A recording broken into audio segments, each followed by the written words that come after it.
As some of you know, there's a transition taking place, and we're in the process, and people ask me if I'm retired yet, and I said, no, I'm working toward it, okay?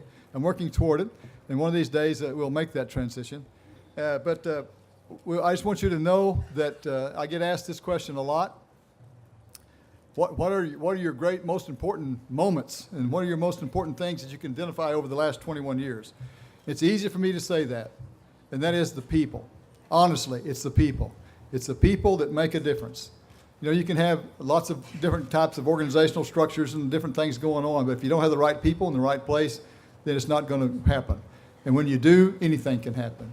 And I really value very, very much working with the faculty and staff and students in the College of Food, Agriculture, and Environmental Sciences.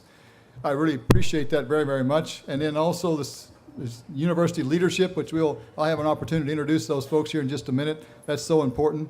And our elected officials and the governor, all have been very, very supportive of this college and for the line items that we have in OERDC and Extension.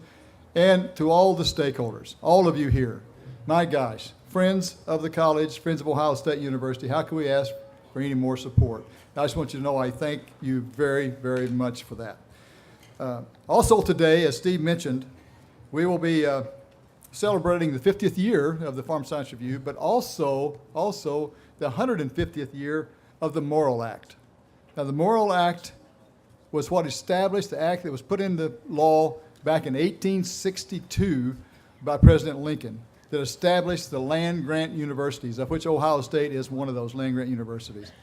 And people, I personally believe that's one of the most important, significant bits of legislation that this country's ever passed and put into action, is establishing these land-grant universities, because it allows people like you and I to get a degree, to get a college education. When I was growing up on the farm and interested in agriculture, my dream was to get a college education and in agriculture, and this allowed us to do that.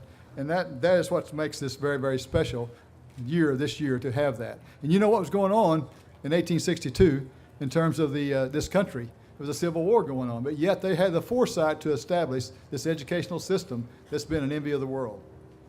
And it's generated and helped generate a food system that's been the envy of the world. So this is the year to celebrate that. I think that deserves a round of applause. 150 years.